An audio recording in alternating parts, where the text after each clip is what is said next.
बिस्मिल्लाहिर्रहमानिर्रहीम वजअलना मिनहुम अइम्मा यहदूना बिअमरिना सलवात।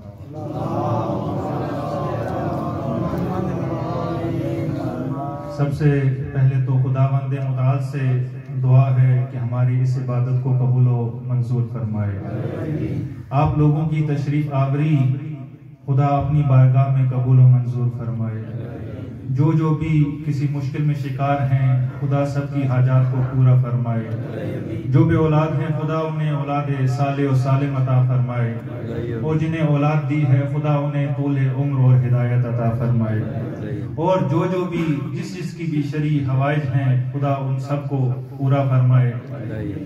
साहिबे अज़ा जिन्होंने इस मजलिस का इनेकाद किया है खुदा उनकी इस मेहनत को और जिन्होंने उसमें हिस्सा डाला है खुदा सबकी इस मेहनत को अपनी बारगाह में कबूल फरमाए। एक सलवात पढ़े बार मोहम्मद वाले।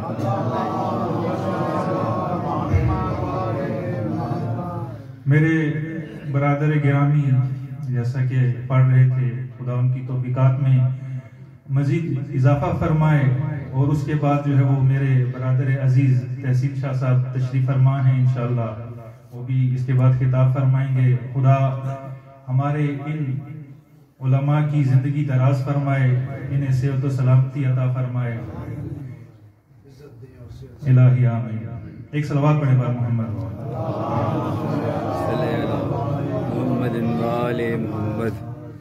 क्योंकि मुनासबत जो है वो रजब का पूरा महीना ही अगर हम देखें तो इसमें फरावान मुनासबतें मौजूद हैं।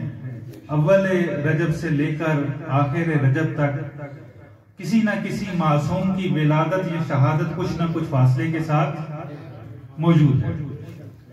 इमाम बाकिर अलैहिस्सलाम, इमाम हादी, इमाम जवाद, एक सलात पढ़ रहे। जितनी तादाद है आपकी इस लिहाज से जो है वो सलावात का आवाज नहीं आ रही।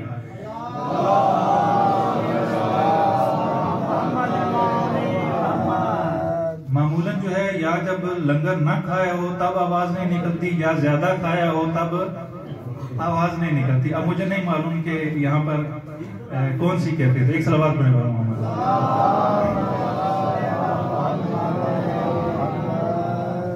क्योंकि आज का दिन शरीकतुल हुसैन के साथ मंसूब है और इससे पहले जो दिन गुजरा एक दिन छोड़कर वो अमीरुल मोमिनीन के साथ मंसूब है। मिलाद का दिन था, जश्न मनाया आप लोगों ने। और पूरे एक अशरे के बाद यानी 10 दिनों के बाद तकरीबन इमाम मूसा काज़िम अलैहिस्सलाम की शहादत है। और मैं समझता हूं कि बड़ा गहरा रब्त है इस 15 रजब से लेकर 25 रजब तक। इसमें 2 असीरों का जो है वो दास्तान है। एक असीर जिसकी असारत का आगाज हुआ और शहादत 15 रजब को होती है, और दूसरा असीर वो है कि जो 25 रजब को कुले बगदाद पे शहीद होता है। पहले मैं थोड़ा सा तज़किरा अमीरुल मोमिनीन का, अगरचे उससे पहले मुझे कहा गया कि थोड़ा सा जो है वो यहाँ पर आकर तबलीग करें, मोमिनीन को जो है वो दीन की तरफ दावत दें, खुसूसन नमाज की तरफ, कि मोमिनीन जो है वो नमाज की तरफ आए। तो मेरा ख्याल है कि यहाँ पर जो अक्सर बैठे हैं वो सब के सब सादात हैं, सादात व मोमिनीन हैं, उम्दतन अमीरुल मोमिनीन की नस्ल से हैं। और कोई भी हलाली मैं नहीं समझता कि वो अपने बाप दादा के दीन को छोड़कर किसी और तरफ चला जाए। मुझे शर्म महसूस होती है कि मैं मोमिनीन और सादात को आकर ये कहूं कि नमाज पढ़ें। दीन जिस घर में आया उस घर वालों को आकर दीन की तबलीग की जाए और उन्हें कहा जाए कि आप नमाज नहीं पढ़ते, नमाज पढ़ें, आप रोजा नहीं रखते, रोजा रखें। मैं समझता हूं कि मेरे लिए काबिले शर्म है कि मैं मोमिनीन और सादात को, कि जिनका फख्र यह है कि वो अमीरुल मोमिनीन की औलाद हैं, उस अमीरुल मोमिनीन की औलाद हैं कि जो एक रात में 1000 रकत नमाज पढ़ते थे। सुभान अल्लाह, सुभान अल्लाह। एक रात में 1000 रकत नमाज पढ़ते थे। इमाम हुसैन अलैहिस्सलाम जब आपने जनाब मुस्लिम को कूफे भेजा तो आप कूफे आए। कूफे आने के बाद जब सारा वहां का माहौल तब्दील हो गया, इब्ने ज़ियाद आ गया। अब इब्ने ज़ियाद की कोशिश ये है कि मैं जनाब मुस्लिम को ढूंढ लूं, जनाब मुस्लिम को तलाश करूं। उसने वहां पर एक चाल चली। उसने अपना एक गुलाम था जिसका नाम माकल था, उसको भेजा, कहा कि किसी तरह मुस्लिम को तलाश करो कि मुस्लिम कहां है। अब आप देखिए कि वो जनाब मुस्लिम को किस तरीके से तलाश करता है। वो आया मस्जिद में, उसने कहा कि मुस्लिम के मानने वाले शिया हैं, पहले मैं किसी शिया तक जाकर पहुंचूं, जब मुझे शिया मिल जाएगा मैं उस शिया के जरिए मुस्लिम तक पहुंच जाऊंगा। अब उसने क्या किया, आया, वो अब शिया को ढूंढ रहे हैं। देखिए किसको ढूंढ रहे हैं, शिया को ढूंढने आया है। वो शिया को ढूंढने कहां पे आया है, मस्जिद। शिया को ढूंढने मस्जिद में आया है। अगर आज हमें कहा जाए कि हमने शिया को ढूंढना है तो शिया जो है वो मस्जिद में मिलेगा या नहीं मिलेगा। हमें देखना चाहिए कि उस दौर में दुश्मन भी अगर शियों को पहचान रहा है तो मस्जिद और नमाज से पहचान। उसने आकर कहा कि अगर शिया मिलेगा तो मस्जिद में मिलेगा। आ गया मस्जिद में, मस्जिद में आया, देखा कि लोग नमाज पढ़ के जा चुके हैं। एक शख्स है कि जो अभी भी नमाज में मशगूल है। सब मुसलमानों को देखा, नमाज पढ़ के चले गए। एक बंदा बचा है जो नमाज में मशगूल है, बार बार नमाज पढ़ रहा है। एक नमाज खत्म होती है, दूसरी नमाज शुरू कर देता है। ये जनाब मुस्लिम इब्ने ओसजा थे। उसने कहा हो ना हो यही अली का शिया है जो नमाज पढ़। और सिर्फ ये नमाज की मिसाल है, इसके अलावा अगर देखें तो हर अमल में जो भी हम जिंदगी का अमल करते हैं उसमें जरूरी है कि हम ये देखें कि हम अली के शिया हैं। आज हम दूसरों को बुरा भला तबर्रा उनसे कर, तबर्रा क्या है, तबर्रा उनके किरदार से, उनकी सीरत से दूरी का नाम है। तवल्ला क्या है, तवल्ला ये है कि हम इन पाकीज़ा हस्तियों को वो मानते हैं कि जो खुदा ने करार दिया है और इनसे मुतमस्सिक होते हैं। और बरात ये है कि जो किरदार, जो अमल इनके दुश्मनों ने किया है उससे इजहारे बरात करते हैं। ये तवल्ला और तबर्रा है।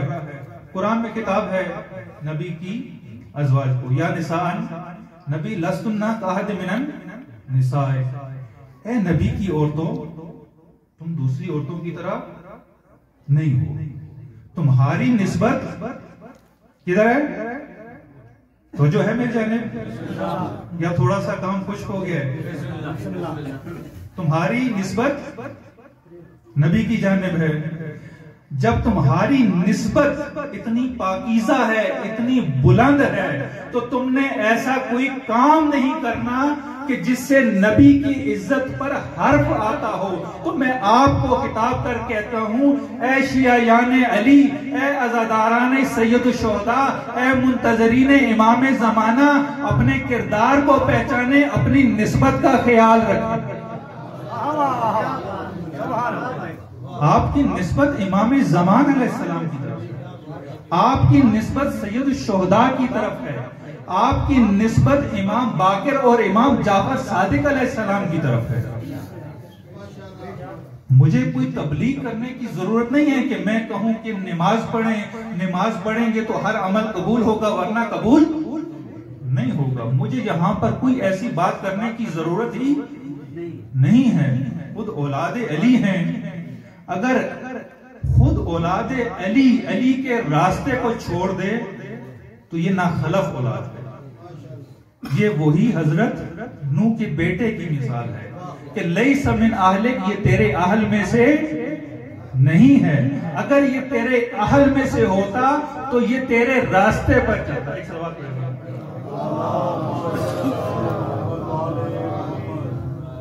भारती का सलाम।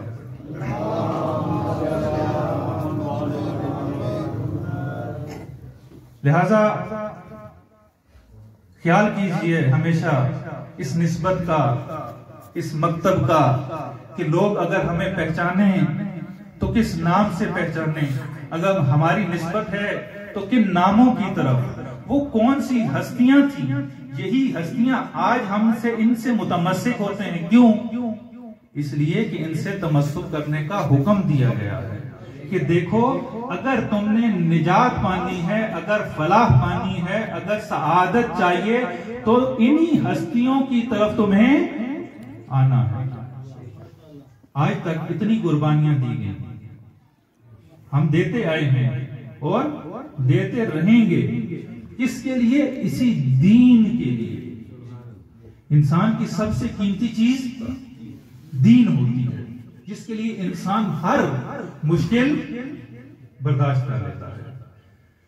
और हमारे तो इतने पाकीज़ा और इतने आली रहनुमा हैं कि किसी भी मकतब के पास ऐसी हस्तियां तो क्या, उनके गुलामों के बराबर भी मौजूद नहीं। अली अली है। अली वो हस्ती है कि जिसे खुदा ने अली बनाया, जिसे खुदा ने बुलंद किया। खुदा ने इतना बुलंद मर्तबा दिया कि कायनात में नबी के अलावा किसी के पास वो मर्तबा है ही नहीं। बेशक ये अली की जात है। दुश्मनों ने बहुत कोशिश की, बहुत कोशिश की कि किसी तरह अली के मर्तबे को घटा दें, लेकिन जिसे खुदा बुलंद कर दे उसे कोई घटा नहीं सकता। इन्होंने मुख्तलिफ हीले बहानों से कभी कहा कि जनाब अबू तालिब ने कलमा नहीं पढ़ा, ये तो एक काफिर के नौजुबिल्लाह बेटे थे, उन्होंने कलमा नहीं पढ़ा। और जो भी फजीलत थी अमीरुल मोमिनीन की, उस फजीलत में आकर शक करना शुरू कर दिया, लोगों के जहनों में शुबहात डालने शुरू कर दिए। मौला अली ने एक दावा किया, जब पैगंबर ने उन्हें कहा अना मदीनतुल इल्म व अलीउन बाबुहा, तो पहले भी शायद मैं अर्ज कर चुका हूं इन्हीं महाफिल में। अब ये फजीलत उनसे हजम ना हो सकी। फजीलत को हजम करना बड़ा मुश्किल है। ये फजाइल बड़ी, इनसे जलन होती है दुश्मन को। और इस दुश्मनी की एक वजह यही है कि आप क्यों अली अली करते हैं, दूसरों का जिक्र क्यों नहीं करते। तो मैं कहता हूं कि दूसरों का जिक्र इसलिए नहीं करता कि दूसरे जिक्र के काबिल ही नहीं।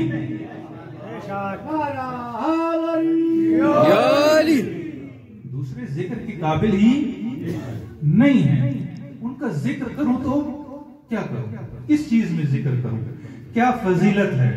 अगर इल्म है अली के पास, शुजाहत है अली के पास, सखावत है अली के पास, दूसरों के पास तो कुछ भी नहीं है सिवाय बगावत के, सिवाय बगावत के। उन्होंने दीन से बगावत की, सकलैन से बगावत की, उनके पास कुछ भी नहीं है। लिहाजा उन्होंने क्या किया, हमारे मुआशरे में होता है, एक शख्स अगर किसी मकाम पर पहुंच जाए, किसी मनसब पर, और उसके मुकाबले में उसी के साथ एक शख्स वो किसी जगह ना पहुंच सके। अब ये अपनी काबिलियत से, मेहनत से, जहमत से एक जगह तक पहुंच गया, लेकिन जो साथ दूसरा था वो कहते साथ तो हम दोनों इकट्ठे रहते थे, ये इस मकाम तक पहुंच गया और मैं अभी तक वहीं पर हूं। माशरे में इसकी इज्जत है, मकाम है, सब कुछ है, मेरे पास तो कुछ भी नहीं। अब वो क्या करता है, ये शख्स यहां पर है बुलंद मकाम पर, और ये शख्स नीचे है। ये खुद तो बुलंद नहीं हो सकता, अब इसमें कुव्वत ही नहीं है कि ये बुलंद हो।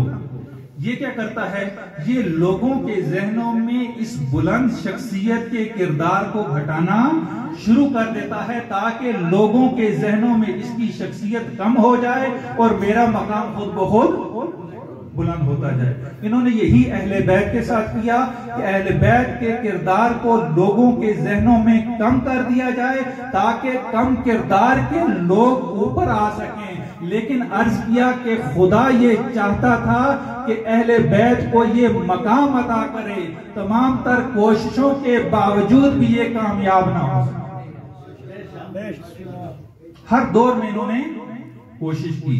एक तरफ से इन्होंने हदीस को मना कर दिया कि हदीस बयान नहीं करनी।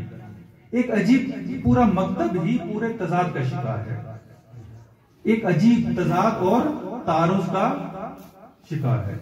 आज पूरी मकतब जो है इनका हदीस के ऊपर खड़ा है कि हदीस फुला किताब फुला किताब फुला किताब। हम हदीस पर अमल करते हैं। अच्छा, आप हदीस पर अमल करते हैं, ठीक है। आपके बुजुर्गान तो ये कहा करते थे कि नबी की हदीस नकल नहीं करनी, हस्बुना किताब अल्लाह, हमारे लिए किताब खुदा काफी है, हमें नबी की हदीस की जरूरत ही नहीं है। और ना फकत ये कि फकत जुबानी कहते थे, बल्कि एक जमाने में नबी के बाद जब मुख्तलिफ सहाबा को गवर्नर बनाकर किसी शहर में भेजा जाता था तो उन्हें मदीने के बाहर तक आकर अलविदा किया जाता था। अलविदा करते थे जब, तो आकर उन्हें कहते थे कि देखो मैं तुम्हें अलविदा करने आया हूं, इसलिए नहीं कि तुम्हारा बड़ा मकाम है, बड़ी इज्जत है, बल्कि मैं इसलिए तुम्हें अलविदा करने आया हूं कि देखो लोगों के दरमियान जा रहे हो, तुम नबी के सहाबी हो, लोगों को नबी की हदीस सुनाकर गुमराह नहीं करना, लोगों को हदीस नहीं सुनानी। आपके बुजुर्गान ने खुद सहाबा को हदीस सुनाने से मना किया है और आज आप बड़ी बड़ी हदीस की किताबें उठाकर कह रहे हो कि ये हमारी हदीस की किताबें हैं। ये कहां से आ गई? हदीस को आप मना कर रहे हैं और उसके बाद आप कहते हैं कि हमारा मजहब ही हदीस पर है। ये हदीस को मना किया गया ताकि जो हकायक थे, जो अहले बैत के फजाइल थे, वो लोगों तक न पहुंच सके। क्योंकि अगर लोगों को मालूम हो गया कि अहले बैत की हकीकत क्या है, उनके फजाइल क्या हैं, तो लोग कभी भी इनकी तरफ नहीं आएंगे। बाजार में एक असली चीज होती है, एक जाली होती है। जिसे असली की पहचान नहीं होती वो उसी जाली को कबूल कर लेते, जिसे पहचान ना हो। तो इन्होंने कोशिश की कि लोगों को असली की पहचान ही ना हो सके ताकि इनका जाली काम चलता रहे। इन्होंने हदीस को पढ़ने ना दिया, लिखने ना दिया, लोगों को बयान करने ना दिया। और दूसरी तरफ उन्होंने फजाइल गढ़ने शुरू कर दिए। जितने भी फजाइल थे, या ये कि वो उन्होंने अमीरुल मोमिनीन के फजाइल दूसरों के हक में लिखने शुरू कर दिए, या अमीरुल मोमिनीन के फजाइल में दूसरों को शरीक करना शुरू कर दिया। एक मशहूर हदीस, अना मदीनतुल इल्म वालियुन बाबुहा, पहले भी दफा इसी मुनासबत से अर्ज किया कि अब ये इतनी बड़ी फजीलत है कि किसी के पास भी ये फजीलत मौजूद नहीं, क्योंकि इल्म मौजूद नहीं बल्कि अपनी जहालत का इजहार करते हैं। अमीरुल मोमिनीन ने तो कई दफा मिंबर पर कहा, सलूनी सलूनी कबला अन तफके, दूनी पूछ लो जो पूछना है, मैं यहीं पर बैठा हूं, मैं आसमान के रास्ते जमीन के रास्तों से बेहतर जानता हूं। लेकिन इनके पास तो कुछ चीज नहीं है। इन्होंने क्या किया, अब इन्होंने उस हदीस को आगे बढ़ाना शुरू कर दिया। फुला इसकी दीवारें हैं, फुला इसका छत है, फुला इसका परनाला है। अब ये इन्होंने पूरा एक मकान तामीर करना शुरू कर दिया। मैं कहता हूं कि चलें ठीक है, मैं आपकी बात मान लेता हूं कि फुला दीवारें हैं, फुला छत है, फुला परनाला है। अब देखिए, आप इस चार दीवारी में बैठे हुए हैं। अब इस दीवार का काम क्या है? ये क्या करेगी? तो जो है मिल जाने। दीवार किस लिए है? रोकने के लिए। ये दीवार किसी को भी मेरे पास आने नहीं दे रही। वो दीवार, वो भी किसी को आने नहीं दे रही। जो पीछे दीवार है वो भी किसी को आने नहीं दे रही। अब जो भी आएगा, अंदर आना चाहता है, वो कहां से आएगा? वो दरवाजे से आएगा। तो नबी ने फरमाया कि मैं शहर इल्म हूं, अली उसका दरवाजा है। अगर कोई दीवार भी है तो दीवार से इल्म हासिल नहीं होता, जिसे इल्म हासिल करना है उसे दरवाजे पर आना है। दरवाजे पर आएगा तो इल्म मिलेगा। स्कूल में होता है कि दो तरह के लोग होते हैं, ये आपकी बगल में स्कूल है। एक ऐसे लोग होते हैं कि जो दरवाजे से आकर क्लास में बैठकर इल्म हासिल करते हैं, और एक वो होते हैं कि जो दीवार के पीछे बैठकर इल्म हासिल करते हैं। और आपके सामने होते हैं जिन्होंने स्कूल में बैठकर इल्म हासिल किया होता है, वो किस मकाम तक पहुंचते हैं, और जो स्कूल की दीवारों के पीछे बैठकर इल्म हासिल करते हैं उनकी क्या हालत होती है। आज भी यही चीज आप देख लें कि जिन्होंने आले मोहम्मद के दरवाजे से इल्म हासिल किया वो कौन लोग हैं, और जो दीवारों के पीछे बैठ कर इल्म हासिल वो कौन। इन्होंने कोशिश की। अब अमीरुल मोमिनीन ने दावा किया सलूनी सलूनी, तो बाद में एक बड़े नामवर आलिम इब्न जोजी नाम है वो आए, उन्होंने कहा ये कौन सी बड़ी बात है, अमीरुल मोमिनीन ने अगर ये दावा कर दिया, मैं जानता हूं ये तो बड़ी बात नहीं है, तो मैं भी हर चीज जानता हूं। उसने भी मस्जिद में बैठा, मेंबर पर गया और ऐलान कर दिया सलूनी सलूनी, जो कुछ पूछने आकर मुझसे पूछ लो, मैं तुम्हारे हर सवाल का जवाब दूंगा। अब उसकी बदकिस्मती समझें तो जो है मेरी जाने वो तो नहीं हो रहे, बदकिस्मती उसकी, बेटा बैठ जाएगा आराम से, एक सलवात में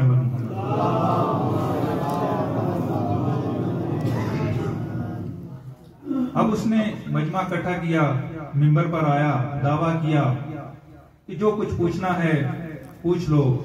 लेकिन उसकी बदकिस्मती के ये कि जब उसने ये दावा किया तो पास से एक मोमिना गुजर रही थी, उसके कानों में ये सदा पड़ी।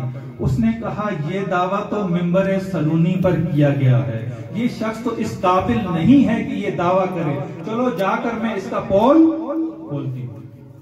ये गई, उसने कहा मेरा एक सवाल है, तुमने जो दावा किया है तो मैं सवाल करने हूं, मेरे सवाल का जवाब दो। उसने कहा पूछो तुम्हारा क्या सवाल है। उसने कहा मुझे ये बताओ कि अमीरुल मोमिनीन मदीने में मौजूद हैं, मदीने में एक शख्स का कत्ल हो जाता है, कत्ल होने के बाद अमीरुल मोमिनीन मदीने में सबसे बड़ी शख्सियत हैं, सबसे काबिल शख्सियत हैं, हर कोई इनका एहतराम करता है, इनको मानता है। 3 दिन तक उसका जनाजा मदीने में पड़ा रहता है, अमीरुल मोमिनीन उसका जनाजा नहीं पढ़ाते, बाद में उसका कोई और जनाजा पढ़ाकर उसे यहूदियों के कब्रिस्तान में दफन कर दिया जाता है। यकीनन आपके अज़हान उधर पहुंच गए होंगे। ये दफन हो गया, अमीरुल मोमिनीन ने जनाजा नहीं पढ़ा, लेकिन सलमान मदाइन में फौत होते हैं और अमीरुल मोमिनीन एजाज से मदाइन में जाकर जनाजा पढ़ते हैं। कहा बताओ अब कि अमीरुल मोमिनीन ने वहां पर जनाजा पढ़ा, यहां पर 3 दिन जो है वो उसे ऐसे ही पढ़ा रहा, जनाजा क्यों नहीं पढ़ा। बेचारा परेशान हो गया, जैसे आप में से कुछ लोग परेशान नजर आ रहे हैं।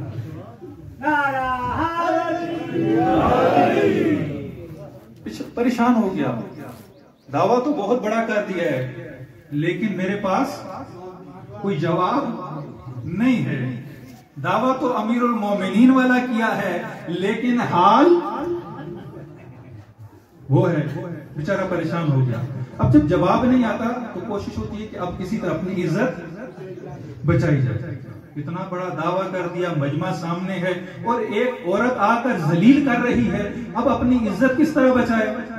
उसने कहा सुनो, अगर तो तुम अपनी मर्जी से आई हो, शोहर से इजाजत नहीं ली, तो फिर तुम पर लानत, और अगर तुम्हें शोहर ने इजाजत दी है घर से बाहर निकलने की तो तुम्हारे शोहर पर लानत। अब ये मोमना थी, बड़ी हाजिर जवाब थी। इसने कहा यहीं पर रुक जाओ, मेरे एक सवाल का जवाब दे दो, तुम्हारा उस औरत के बारे में क्या हुक्म है जो अमीरुल मोमिनीन के मुकाबले में आई थी।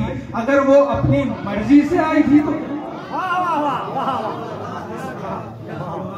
वो वहीं पर चुप हो गया। एक सलावत पढ़ लो।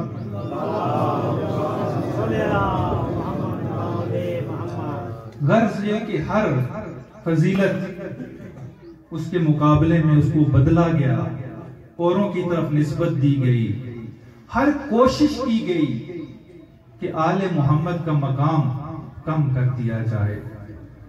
और इसी सिलसिले की कड़ी वाक़या करबला भी था। क्योंकि आज की जो मुनासबत है, करबला जो आगाज हुई, ये अगर बका है तो शरीकतुल हुसैन की वजह से। वो बीबी जैसे उम्मुल मसाइब कहते हैं।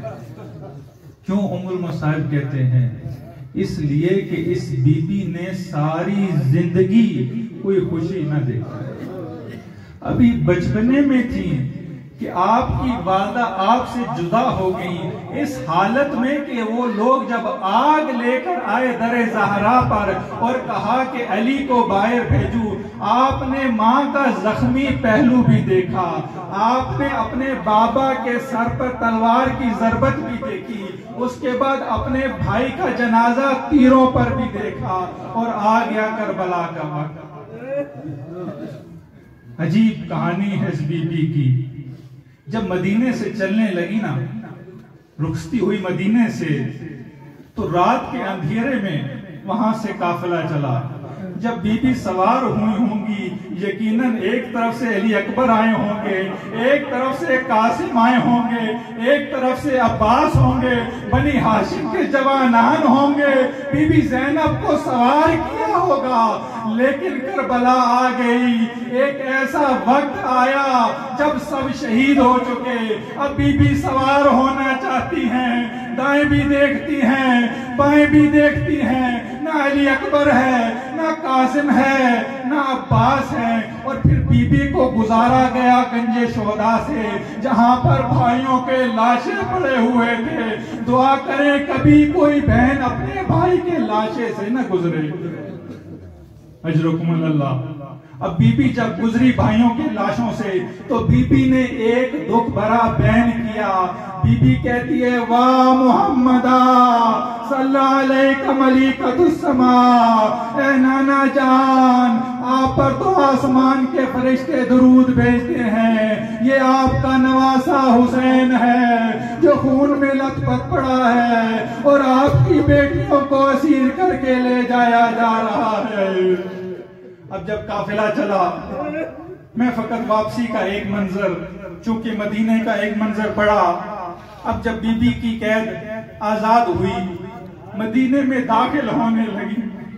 आप खुद अंदाजा कीजिए, जब कोई शख्स मुसाफिर होता है, शहर से बाहर जाता है, जब शहर में आने लगता है, बड़ा खुश होता है, अभी मैं घर में जाऊंगा, मुझे आराम मिलेगा, मैं अपने रिश्तेदारों से मिलूंगा। लेकिन बीबी ज़ैनब जब मदीने में दाखिल हो रही हैं, तो अजीब दुआ मांग रही हैं, ए नाना का शहर ज़ैनब को कबूल ना करना, ज़ैनब लुट के आई है, ज़ैनब बसने के काबिल नहीं है। अब जनाबे ज़ैनब मदीने में दाखिल हुई, कब्र नबी पर आई, आकर नबी से शिकवा किया। लेकिन जब नबी के रोजे से थोड़ा सा फासला है बीबी की कब्र तक, जब नाना के रोजे से माँ की कब्र की तरफ जाने लगी, अब बीबी से कदम उठाए नहीं जा रहे। नहीं मालूम बीबी कैसे अपनी माँ की कब्र पर गई होगी। जब भी किसी बेटी के साथ कुछ होता है, वो जाकर अपनी माँ से गिला शिकवा करती है, माँ मेरे साथ ये हुआ, माँ मेरे साथ ये जुल्म किया गया। अब बीबी ज़ैनब आई है अपनी माँ के पास, माँ की गोद में कब्र के ऊपर अपने आप को गिरा दिया और कहा, माँ मेरा हुसैन शहीद हो गया, माँ मेरा अकबर शहीद हो गया, माँ मैं ओनो मोहम्मद आई हूँ।